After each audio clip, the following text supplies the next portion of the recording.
It was just another evening in downtown Cincinnati, the kind where the city lights reflected off the glass windows of high-rise buildings, and the streets buzzed with the chatter of people enjoying their Friday night. J.D. Vance, best-selling author and U.S. Senator from Ohio, had decided to grab dinner at one of his favorite spots, a quaint little restaurant tucked away on a quiet side street. He wasn't there for the fame or attention.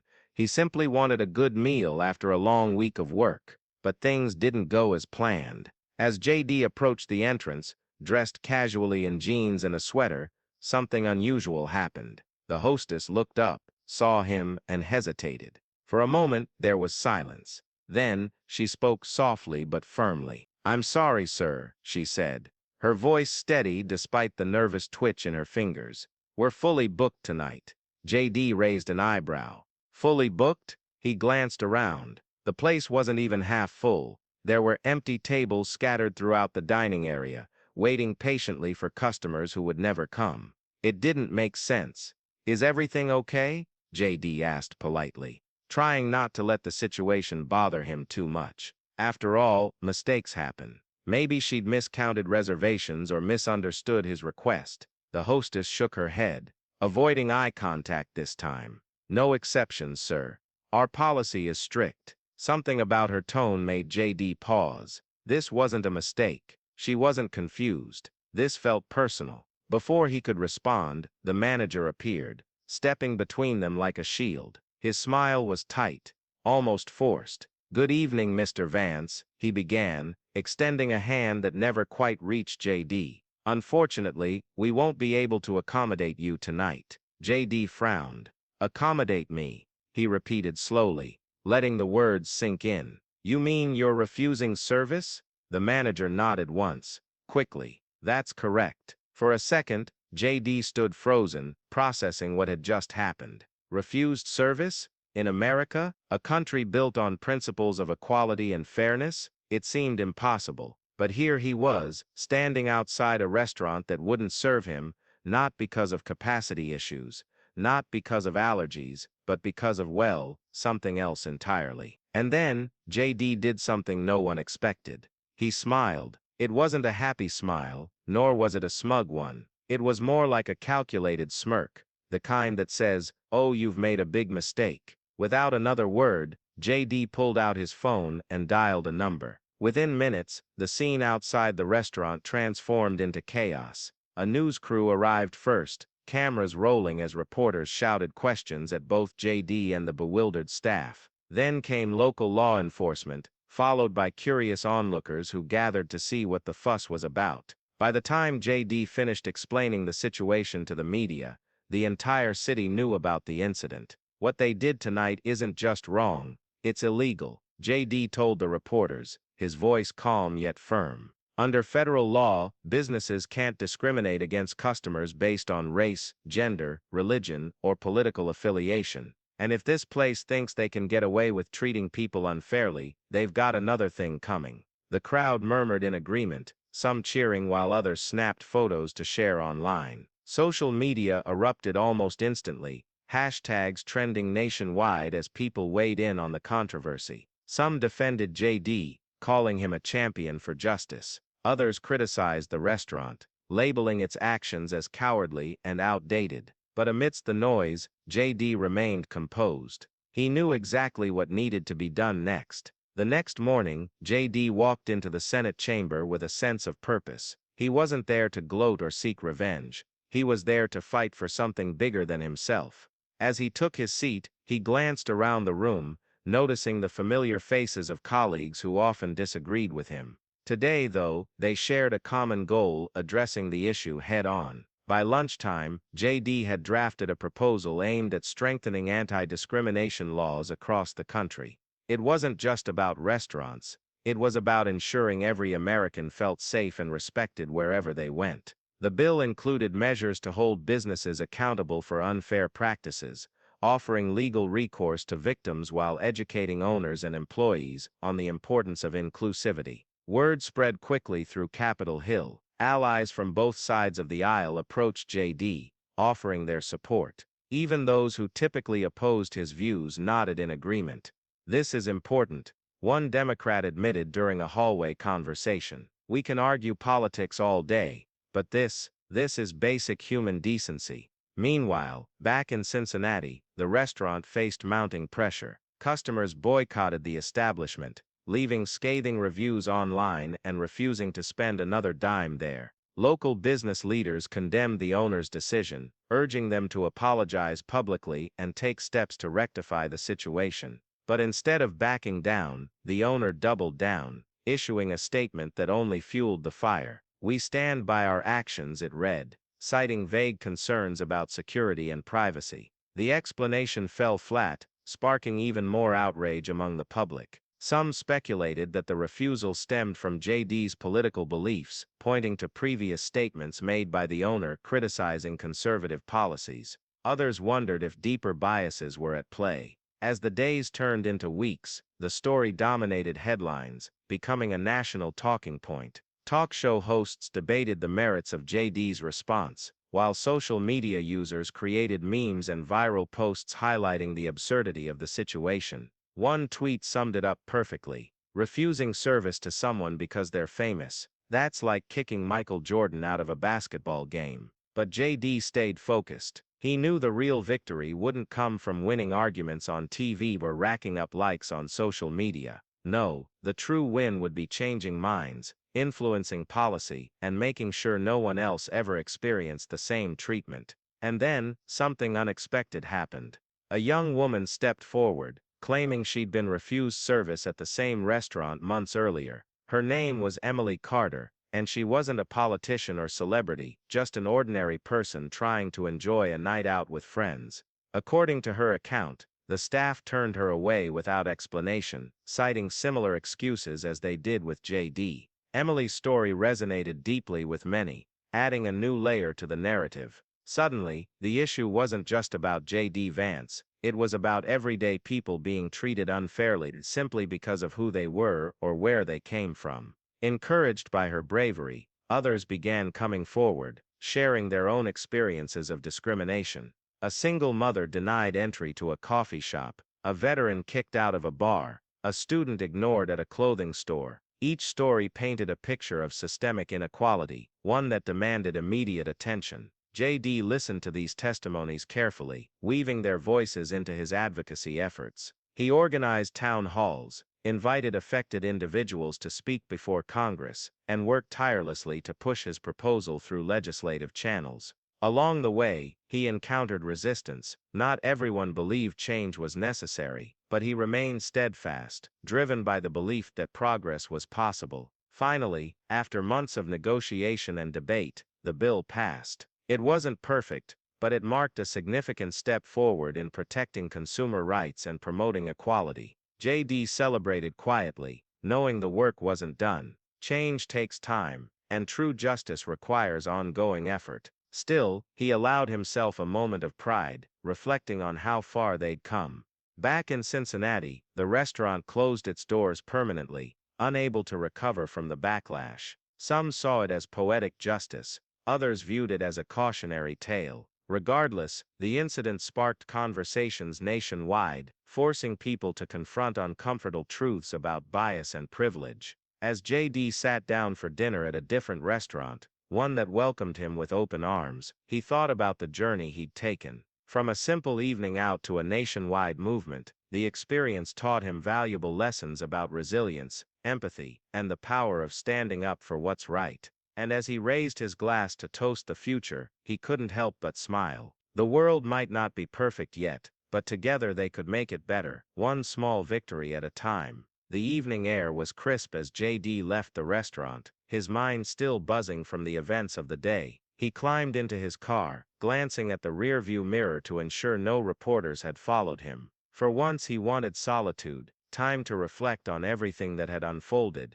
As he drove through the city streets, memories flooded back. Growing up in Middletown, Ohio, JD had faced his fair share of challenges. Poverty, addiction, and family turmoil were constants in his life, shaping him into the person he became. Yet even then, he'd learned the importance of standing firm in the face of adversity. That lesson served him well now, guiding his actions during the controversy. He thought about the people who had supported him, The strangers who shared their stories, the lawmakers who joined his cause, and the everyday citizens who refused to stay silent. Their courage reminded him why he entered public service in the first place, to give a voice to those who felt unheard, to create opportunities for those who lacked them, and to fight for fairness in a world that often seemed unfair. But JD also thought about the other side, the restaurant owner, the staff, and anyone else caught in the crossfire. While he didn't condone their actions, he understood the complexities involved. Fear, misunderstanding, and misplaced priorities could drive people to make poor decisions. His goal wasn't to punish them, but to educate and uplift, ensuring such incidents never happened again. Reaching home, JD parked his car and stepped inside, greeted by the comforting scent of coffee brewing in the kitchen. His wife, Chelsea, looked up from her book, smiling warmly. "Long day?" she asked, already knowing the answer. "You have no idea," JD replied, sinking onto the couch beside her. He filled her in on the latest developments, sharing details about the bill's passage and the impact it might have. Chelsea listened attentively, offering words of encouragement when needed. Her unwavering support meant the world to him, grounding him whenever things got overwhelming. Later that night, as JD scrolled through social media, he stumbled upon a message from Emily Carter, the young woman who'd come forward earlier. "Thank you," she wrote simply, alongside a photo of herself holding a sign that read, "Equality for All." The image struck a chord with thousands of others, sparking renewed interest in the cause. JD smiled, touched by her gratitude. It wasn't about him, he reminded himself. This was about creating a better future for everyone, including people like Emily. He messaged her back, thanking her for her bravery and promising to keep fighting for justice. Days turned into weeks, and soon enough, the story began fading from the headlines. New controversies emerged, capturing the nation's attention. But JD knew the work continued behind the scenes. He met with advocacy groups, attended community meetings, and collaborated with experts to address systemic issues. Every step brought them closer to meaningful change. One afternoon, while visiting a local high school, JD spoke to a group of students about perseverance and resilience. A girl raised her hand, asking how someone like him, a kid from a small town, could achieve so much. JD paused, considering his response carefully. "It's not about where you come from," he said finally. "It's about where you're going. And if you believe in something strongly enough, don't let anyone tell you it can't be done. Stand tall, speak your truth, and surround yourself with people who lift you up." The room erupted in applause, leaving JD humbled yet hopeful. These kids represented the next generation, the ones who would carry the torch forward. If they embraced the values of equality and compassion, the world stood a chance. Months later, JD returned to Cincinnati, this time visiting a new restaurant that had opened in the same spot as the old one. The owners welcomed him warmly, eager to hear his thoughts on their menu. Over dinner, JD reflected on how far they'd come since that fateful night. The city felt different now, more united, more inclusive. As he left the restaurant, JD glanced up at the stars twinkling in the night sky. Life rarely followed a straight path, he mused. Sometimes, the most unexpected moments led to the greatest changes. And though the road ahead remained uncertain, JD faced it with optimism, ready to take whatever came next, because that's what champions do. They rise above, inspire others, and leave the world better than they found it. The following year brought new challenges and opportunities for JD. The bill he championed had been signed into law, marking a significant milestone in the fight against discrimination. Yet, as with any major legislation, implementation proved tricky. Businesses needed guidance on compliance, communities required education on their rights, and enforcement agencies faced logistical hurdles. JD dove headfirst into these efforts, traveling across the country to ensure the law's impact reached every corner of society. He visited urban centers and rural towns, speaking to diverse audiences about the importance of inclusivity. At each stop, he encountered stories that both inspired and saddened him, tales of triumph over adversity, but also reminders of how far they still had to go. In Chicago, he met a young entrepreneur named Marcus, who credited the new law with saving his business.